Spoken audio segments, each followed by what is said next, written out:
Shalom again. Unplugem in the name of Yahshua HaMashiach. Right now, I ask that you guide my tongue, guide my heart, guide my mind to be in alignment with your will. Let the truth be told. The truth shall set us free. I'm known as Unplugem. Who am I, right? Right? What hood did I come from? What school did I come from? What hood I grew up in? I went to Mumford High, the school that those of you who saw Beverly Hills Cop, which was another movie predicated toward giving a police state identity to Detroit, helping to give a idea toward Detroit needing to be redone over type of deal. But in the Beverly Hills Cop movie, Eddie Murphy rocked a t-shirt that became famous, at least in Detroit. Everybody was buying up the Mumford Phys Ed t-shirts. I went to Mumford. I was class leader at Mumford at the peak of the golden era of hip-hop and conscious hip-hop. And I began to make conscious hip-hop on a very high level and was one of the few people who was doing it on that level here. So I was in the inner circle because of that. The majority of Detroit rappers were not rapping that style or genre of hip-hop, of rap. You know, there's lots of different styles of rap, and especially in that time. I graduated in 91, by the way. The hood I came from, between 6 Mile and 7 Mile, I could say it proudly.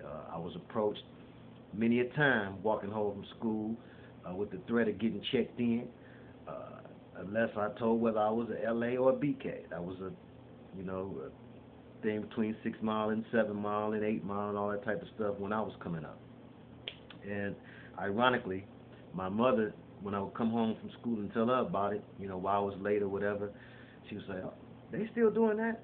I said the 6 miles and the 8 miles was fighting or whatever. So, and it's an inner city thing. So again, when you go across 8 Mile Road, as Coleman Young famously stated, take that across 8 Mile. That's going to the suburbs, where it's predominantly white, and on the south side of 8 Mile Road, from 8 Mile to 7 Mile, it's the hood. 7 Mile to 6 Mile, the hood. 6 Mile to Finkel, the hood. So on and so forth. I'm from Detroit, so I can say these things. So now, again, not only do I maintain that M is not from Detroit, not a Detroiter. You don't hear Detroit people bumping his music. You don't find his cousins and whatnot. Yeah, that's my cousin. Because it's a contrived thing. The whole thing is contrived, and it all has to do partially with the black and white chessboard. Yes, it does. And with the race war, the race baiting thing that they're doing now. You watch the role Eminem plays in this. I bear witness right now, and this is coming from the Most High, because I've never thought of this before. M must play a big role in the race baiting thing, coming from the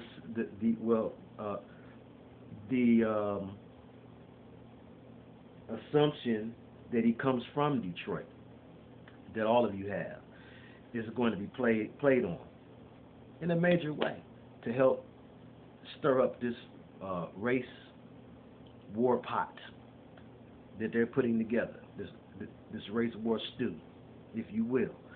So now, but again, I digress. That's lightweight jamming. We're going to get into it, I promise you, on a deep level right now. Now, there were 3 deaths in Detroit hip-hop, 3 major deaths that devastated Detroit hip-hop. And when I say Detroit hip-hop, I'm talking about that circle of which I spoke before, the artistic rappers. There was only a few venues that artistic rappers could go to, and Proof was a leader. He was the leader in the artistic rap. That's what people want to call hip-hop. So, I try to avoid those type of labels, but you understand what I'm saying when I say that. I don't mean the gangster rap scene, because that's what runs Detroit. Your average Detroiter that listens to local Detroit acts, listens to Dope Boy Cash Out, Street Lords, Blade Icewood, Jesse James, that's the hard stuff. That's the gangster stuff. That's the the D-boy stuff, and that is predominant because that is what is more popular. Okay, popular has to do with population, and more the population gravitates toward that. Well, it was a smaller segment of population, and you see that exemplified in the 8 Mile movie. The little small segment, the little fat guy, he's supposed to be bizarre, you know. There was and I knew Bizarre and Proof and all those guys intimately because I was in that little segment myself. I chose to be in that segment because the gangster rap thing, the D-boy thing did not fit me. Although I had friends and experiences in that world or in that population myself, that wasn't the music I wanted to make. I gravitated to a Tribe Called Quest and stuff like that. And so when you did that, it was a natural gravitation that you moved in this other hip-hop circle. And I did. I was also fortunate enough to walk the line, for lack of a better term. I had people from that other circle too. Lots of my peoples were from that circle as well. And so I had this, it was all by the blessings and glory of God, but I had a acceptance from both sides, and so consequently some credibility on both sides. And that's, you know, neither here nor there.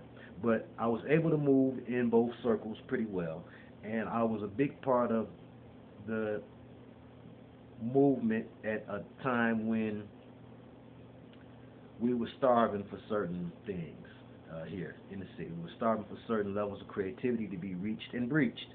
And J Dilla, I remember when he was called John Doe.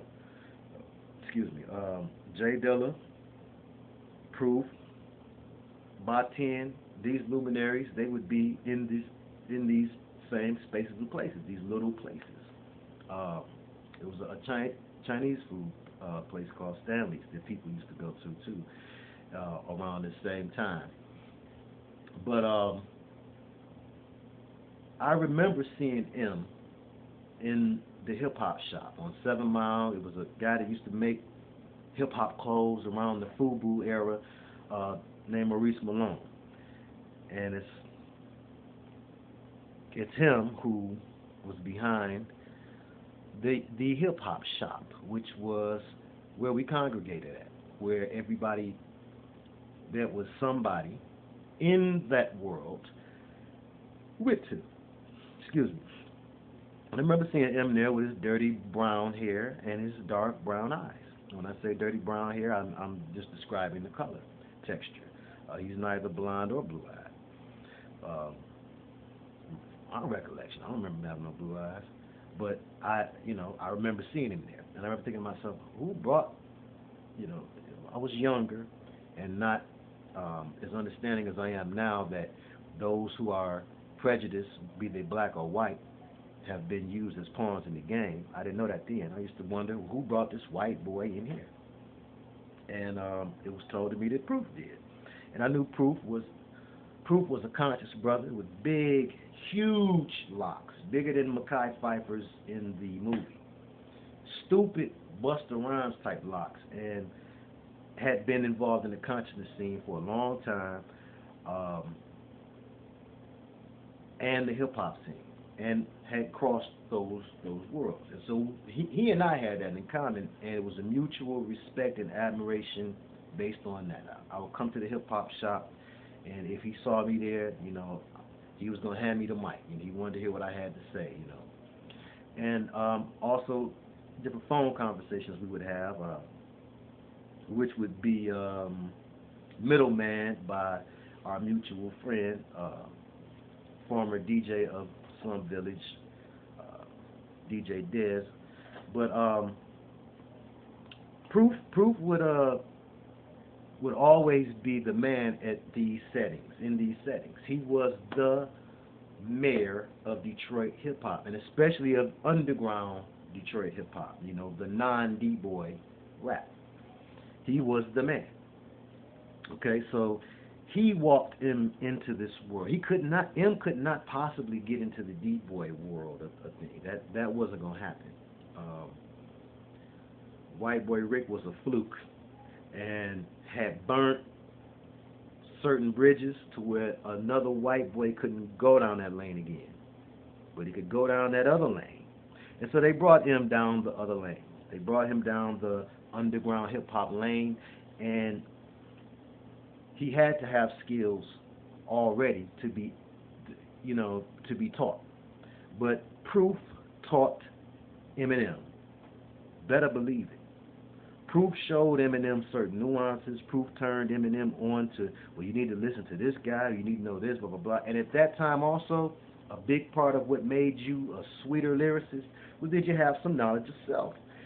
Were you at all versed in black consciousness?